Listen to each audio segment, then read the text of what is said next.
Assalamualaikum warahmatullahi wabarakatuh. Kami mahasiswa dari Universitas Muhammadiyah Profesor Dr. Hamka, Fakultas Ekonomi dan Bisnis, program studi S1 Akuntansi dengan mata kuliah Akuntansi Manajemen.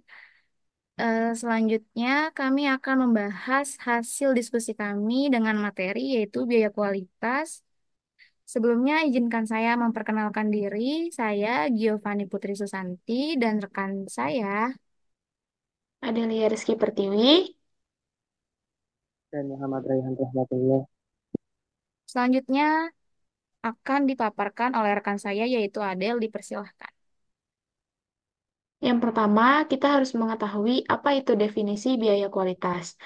Biaya kualitas atau cost of quality adalah biaya yang terjadi karena kualitas produk yang dihasilkan rendah. Dengan demikian, biaya kualitas berhubungan dengan kreasi, identifikasi, reparasi, dan pencegahan terjadinya produk yang tidak sempurna atau cacat.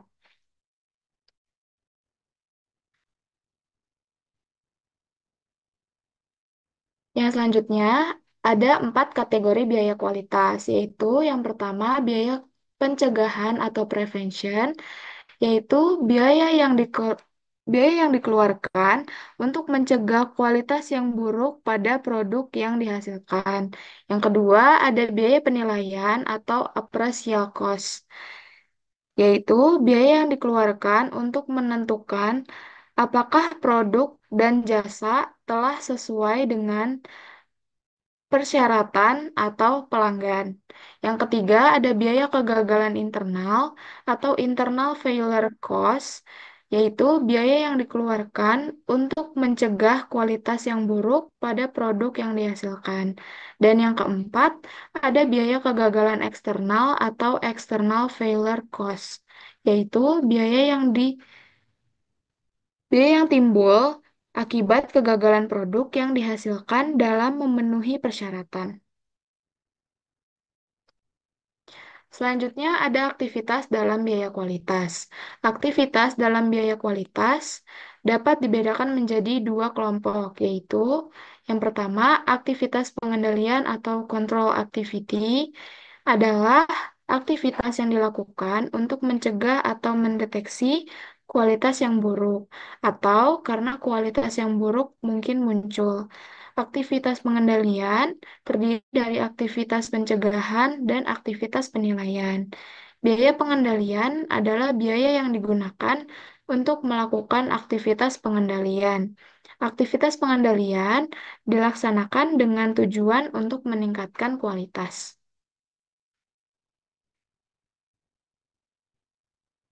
Selanjutnya ada aktivitas kegagalan atau failure activity, yaitu aktivitas yang dilakukan oleh organisasi atau pelanggannya dalam menangani kualitas yang buruk atau kualitas yang buruk sudah terjadi. Aktivitas kegagalan terdiri dari aktivitas kegagalan internal dan aktivitas kegagalan eksternal. Biaya kegagalan adalah biaya yang harus ditanggung oleh entitas akibat terjadinya aktivitas kegagalan. Aktivitas kegagalan terjadi karena adanya kegagalan dalam menjalankan aktivitas atau adanya produk yang berkualitas rendah. Selanjutnya ada rasio dalam biaya kualitas. Yang pertama ada biaya pencegahan atau prevention. Biaya pencegahan per penjualan. Selanjutnya ada biaya penilaian, yaitu biaya penilaian per penjualan.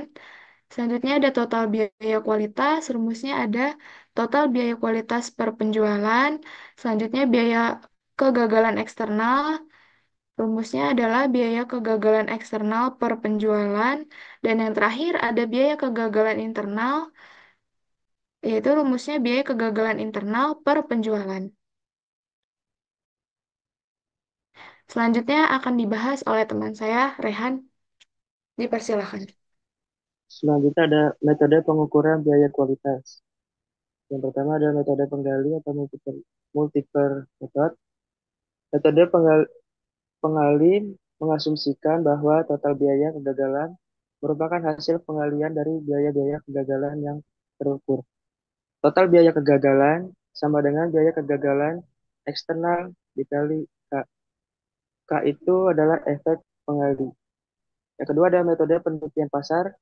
Metode penelitian pasar digunakan untuk meneliti dampak kualitas yang buruk terhadap penjualan dan pangsa pasar. Hasil dari penelitian pasar ini dapat digunakan dalam memproyeksikan potensi kehilangan laba di masa depan akibat kualitas yang buruk.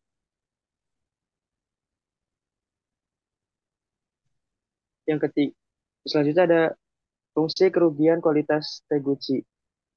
Adapun fungsi kerugian Teguchi mengasumsikan bahwa setiap penyimpangan dari nilai target suatu karakteristik, kualitas dapat menimbulkan biaya kualitas yang tersembunyi. Selanjutnya, biaya tersembunyi meningkat secara kuadrat saat nilai aktual menyimpang dari nilai target. Itu ada rumusnya yaitu L buka kurung Y tutup kurung sama dengan K buka kurung Y dikurang 1T tutup kurung. Dalam menggunakan fungsi Taguchi, nilai K harus diestimasi. Nilai K tersebut dihitung dengan membagi estimasi biaya pada kualitas salah satu kualitas spesifikasi tertentu dengan deviasi kuadrat dari batas nilai target, yaitu K sama dengan C per D2. Selanjutnya ada pelaporan biaya kualitas. Dalam perkembangannya, terdapat dua pandangan yang muncul berkaitan dengan biaya kualitas optimal, yaitu pandangan tradisional yang mengacu pada pencapaian tingkat kualitas yang dapat diterima, dan pandangan kontemporer yang dikenal sebagai pengendalian kualitas total. Setiap pandangan tersebut menawarkan masukan pandangan kepada para manajer tentang bagaimana biaya kualitas sebaiknya dikelola. Selanjutnya ada pandangan kualitas yang dapat diterima. Adanya pembandingan terbalik antara biaya pengendalian dan biaya kegagalan. Ketika biaya pengendalian meningkat, seharusnya biaya kegagalan menurun.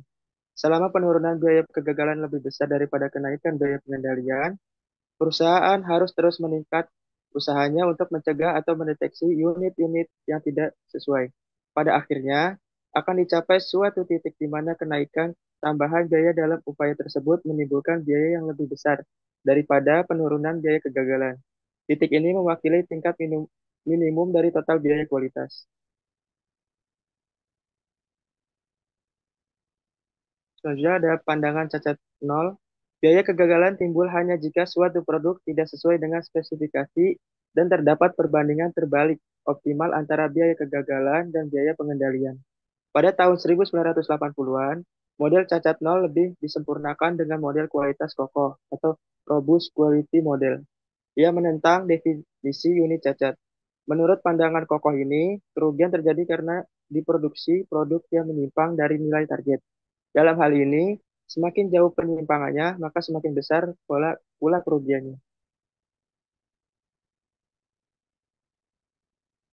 Selanjutnya ada tujuan biaya kualitas. Tujuan utama dari pelaporan biaya kualitas adalah memperbaiki dan mempermudah perencanaan, pengendalian, dan pengambilan keputusan manajerial. Penggunaan informasi biaya kualitas untuk keputusan-keputusan implementasi program kualitas dan untuk evaluasi efektivitas program tersebut setelah diimplementasikan hanya merupakan salah satu potensi penggunaan dari satu sistem biaya kualitas.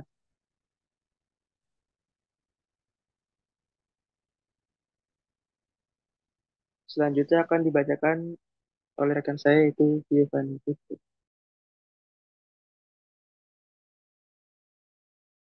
Baik, di sini ada studi kasus. Yang pertama, pada awal tahun 2008, Kare Company memulai sebuah program perbaikan kualitas yang mencakup berbagai upaya untuk mengurangi jumlah unit cacat yang diproduksi.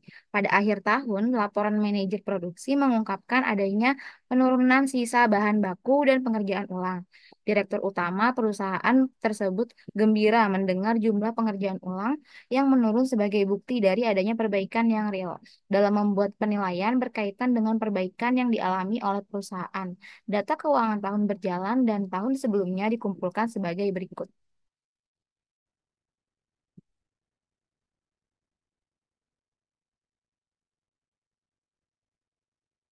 Di sini ada data, bisa dilihat di layar. Selanjutnya diminta yang pertama klasifikasikan biaya-biaya di atas sebagai biaya pencegahan, biaya penilaian, biaya kegagalan internal, atau biaya kegagalan eksternal. Selanjutnya Hitunglah berapa besarnya biaya kualitas sebagai presentase dari penjualan untuk setiap tahunnya. Berapa banyaknya pertambahan laba yang disebabkan oleh peningkatan kualitas. Dengan asumsi biaya-biaya kualitas ini dapat ditekan menjadi sebesar 2,5% dari penjualan. Hitunglah pula banyaknya tambahan laba yang dihasilkan melalui perbaikan kualitas. Anggaplah besarnya pendapatan dari penjualan tetap sama. Yang terakhir, yaitu susunlah laporan biaya kualitas untuk tahun 2008. Ini penyelesaian dari soal-soal yang tadi, yaitu yang pertama kategori biaya-biaya kualitas.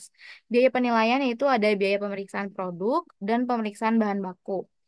Yang kedua, biaya pencegahan, biaya pelatihan kualitas. Yang ketiga, biaya kegagalan internal, yaitu biaya sisa bahan baku dan pengerjaan ulang.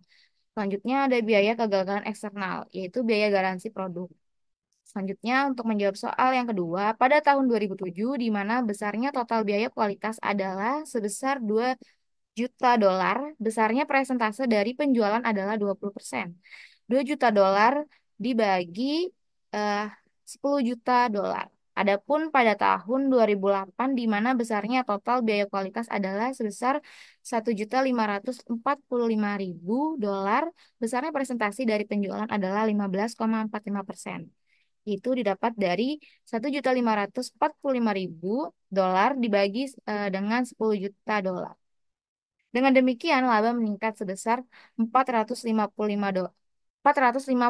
ribu dolar.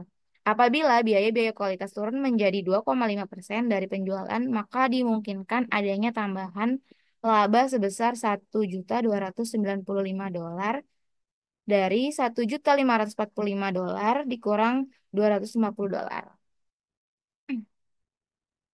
Ini adalah contoh laporan biaya kualitas, bisa dilihat di layar. Yang ini juga adalah contoh laporan biaya kualitas. Baik, sekian hasil paparan dari presentasi kami. Kurang lebihnya mohon maaf. Wabillahi taufiq walhidayah. Wassalamualaikum warahmatullahi wabarakatuh.